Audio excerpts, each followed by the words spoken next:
There is no law which said you must marry. Even the Tirukkural says there are two types of life. One, we call it Neetar Valkkai.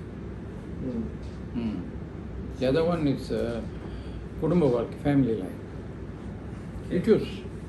Neetar means only one, nobody, you don't marry. Neetar Valkkai in Tirukkural.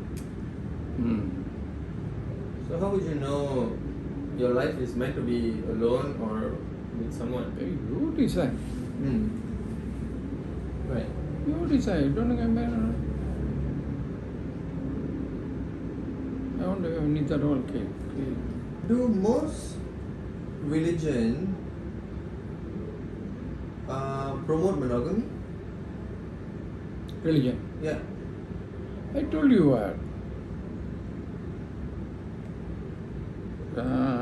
From the time of Moses, Jesus, all monogamy. What about Islam and... Islam, very interesting. They say you can marry four. Which is polygamy. I want to talk about that today. Because that is the issue now, right? How do you know what actually Islam talks in the Quran about this issue? Do you know the verse? I will tell you the verse. And you tell me. Okay, I'll whether interpret it. Logically it's monogamy or polygamy. polygamy. Okay. The verse starts like that. Listen, marry, O people. 1, 2, 3 or 4. The verse starts like that. Again I tell her, marry, O people. 1, 2, 3 or 4.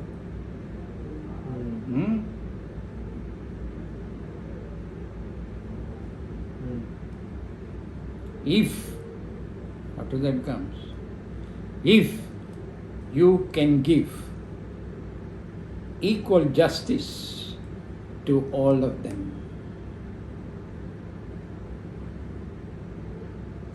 Wow.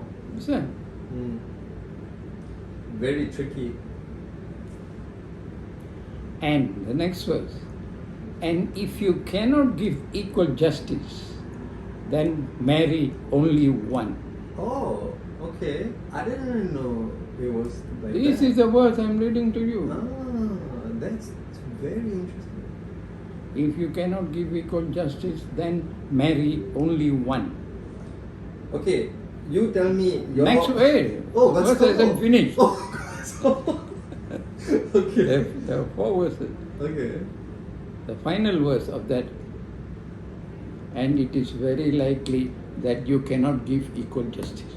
That is what it is, Cha. See, That is why I say it's tricky.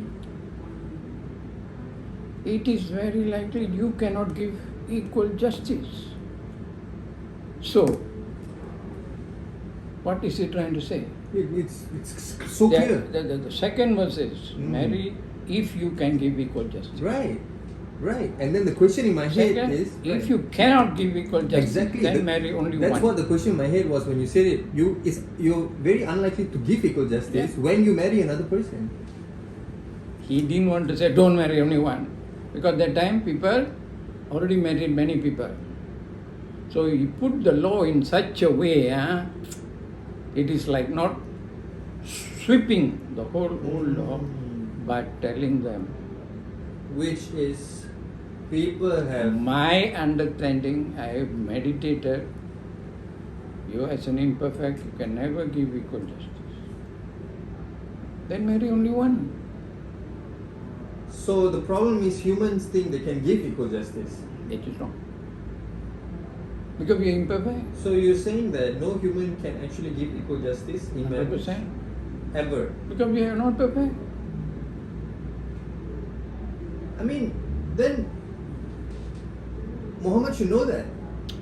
He is the one who wrote this. Yeah, but he should know that humans cannot give equal justice. That is why he nicely telling you. But flowering it, No, not flowery. In a very tricky way, knowing that so many fellows, so many wives and all that. Why he's bringing this law? Actually, he's bringing monogamy.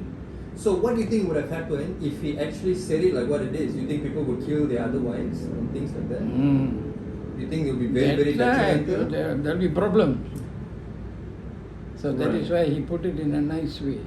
Even the female would like commit suicide or things like that. Yeah. Oh, okay. It will be very detrimental. But still, it's not 100% right thing to say. No. He is giving you to think what is right, what is wrong. You follow.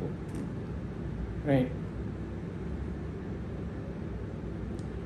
But If you read and you are honest to yourself, what you will do? marrying one. I don't want to take chance that I won't be, I cannot give it, so I better marry one and because So, are you saying that everyone that is in a polygamous relationship right now, let's say I'm the second wife or the third wife, doesn't matter. that it's like I'm unjust, I'm being like there's no justice for me because I'm the second and third wife because the man is not perfect? No. Yes, it's your married wife. You divorce, you marry, it's not applicable. No, Cha, understand my question. People in a polygamous relationship right now, let's say I'm a third wife. In the polygamy. Yeah, I'm the third wife Ah. now. Okay, does that mean that I'm not given equal justice because the man is not perfect? Yeah. How can I give you What do you say about the ones that say that they are loyal and I have justice? They don't care. Even they didn't give justice, they take it. They accept it. That's my There question. are people like that. That's my question. Yes. They say, no, mind, whatever do you, my husband, you want to do. Like the Indian lady say, Pursan Kallan, like this. So there are people like this. Definitely we want new. There's some girls who accept the husband even though he's, beating her and all that. See? And when this law, the other law about women in Islam, women is under the control of men. There's a verse in Surah An-Nisa, the surah on women, chapter on women, An-Nisa. Women is under the control of men, quite that time. Right. So, and if they're now following like this, which is before Baha'u'llah said equality of men and women. Right. Oh, so no. that time the women, they had to be controlled by the men and go and fight and all these things. Now differently, Allah said no more. Equal. So you're saying that because in a way it's a misinterpretation of the verse. I won't say it's misinterpretation. The Muslims just conveniently ignored it. I would say that. See, nobody talks about it. They only say I got 4 wives. They say Islam allows 4 wives, but which verse? And it's kind of funny to me that it's specifically 4. Why not 5, 6, 7, 8? No, so they stay at 4. No, but that's why. Why? If you can have 2, why not 7? What's the That's why the what's verse the say, logic? That's why the verse say only 1. It's very interesting. That's why now the Muslim world is getting more and more confused. But okay, let me put this in perspective. Muhammad had 4 wives. Muhammad, you cannot compare Muhammad's time because his wives, he had what, 4 wives, 8 or 9 wives. 9 wives. Yeah. Okay. Most of them were helpless. Their husband died fighting. So he took them, their wives. So, you know, a lot of people would argue about Aisha being 9 years old and made She his wife. was helpless. You read about Aisha 60, who she was. Muhammad said, never mind, I will take care of you. You stay in my family. But then they also argued that he consummated the marriage. He had sexual intercourse with her. It was bigger a bit lah. I don't know. I don't want to work on No, I mean, He took her as a wife. What happened? but also, right, to argue that statement, we don't know what the condition was like 1,400 years ago. She was helpless. Family, I think, I didn't know, said, okay, you come and stay at my house, family. But you cannot simply say, Right, it's not like say, today's mentality. I marry you. I mean, we So he like, get, no, because when we think about like how we think in 21st century, and we then we think trying to put you married a young girl. Right. Actually, he said, come and stay in my house.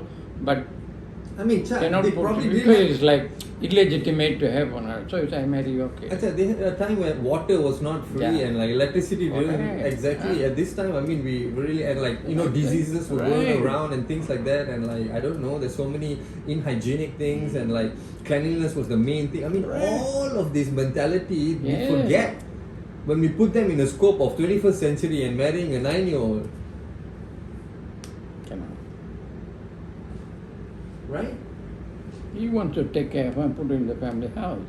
But people say, why are you putting a girl, you're not married? I say, okay, I marry her. I'm not trying to. At that time, just for purposes of, but that is Muhammad's life. The Quran is for the future for him. So Quran finally comes to one of them. So you're saying that Muhammad could give justice to all his wives because he is a prophet. He's not like a human Possible. being. He took care of them anyway. They lived happily. They didn't want to. This But verse, because he is a prophet, nobody dared to say anything. no, the verse is very tricky. It's very tricky, the verse. Very tricky, the verse. He had problems, so many people, so he kept in the house now. That was okay. I am not complaining about that. Okay, fine. Let's go to the Baha'i faith. Ah. You said Baha'u'llah had 3 wives. Yeah. Okay, tell me this story. I want to know. I don't know anything about Baha'u'llah and his marriage, you know. He was born as a Muslim. Right. Okay? So he married like Ibrahim lah. Abraham had 3 wives. Hagar, Keturah and Sarah. Prophet Abraham. Muhammad. But others had more than 4 wives. So he had 3 wives. But when he revealed the Kitab Yaqdas, he said only one. So you're saying like before he got the revelation, Yes. he already married? Yes. Oh, okay. Very good revelation. Which was like just unconscious. Yeah. So it was nobody. But after the Kitab, see Abdul Baha. One wife only. Shogi Effendi, one wife only. So what's the significance of only having one wife? What is the significance when he revealed the new word was only marry one?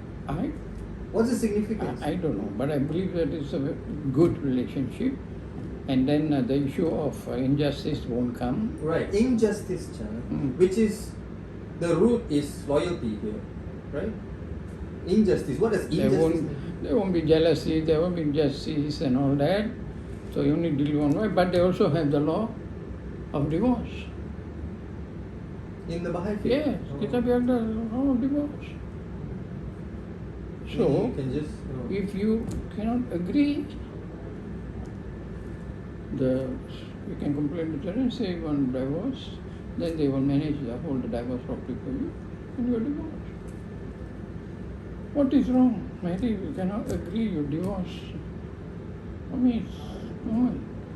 can you marry again after you divorce? Yeah, In the Baha'i faith? yeah. Oh. yeah. Well, I can just do that like 7-8 times.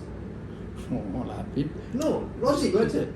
You can do, but there is an institution telling you, making sure it is genuine. You want divorce, not for playing the fool and all that.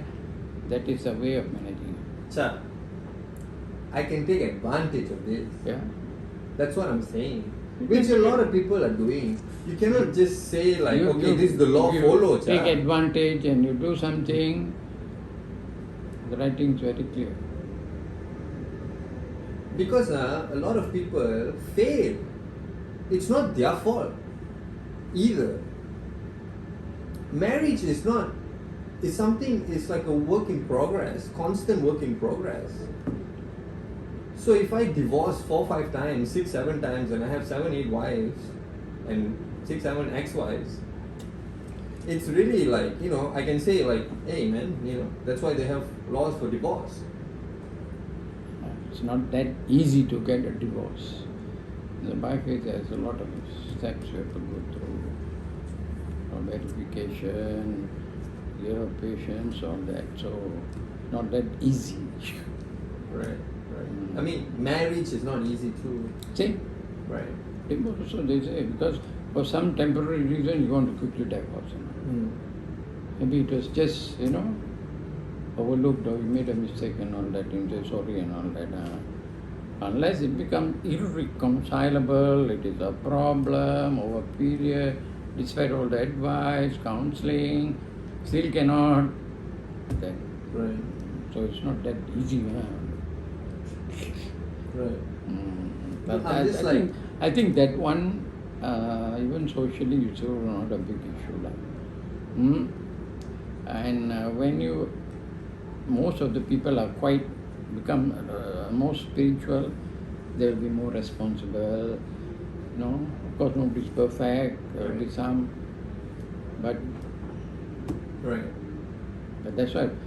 Actually, my whole talk today is about that. Marry how people want to see. No, because I think that is, people have been very confused with that.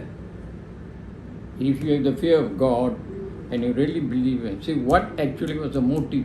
Muhammad wrote like that, it is actually telling monogamy. So that's why now they are at the crossroad. They don't know already. This law for the women are already telling they're taking advantage to marry for people. Right. Now they're going to say no, cannot.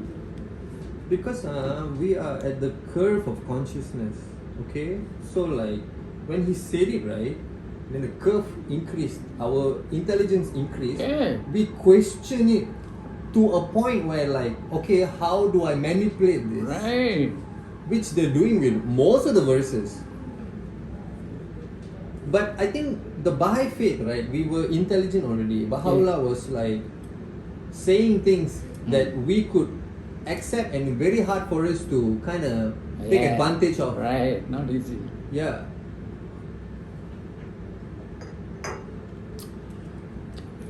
For me, there will be some fellas, small group of fellas will be majority accept generally.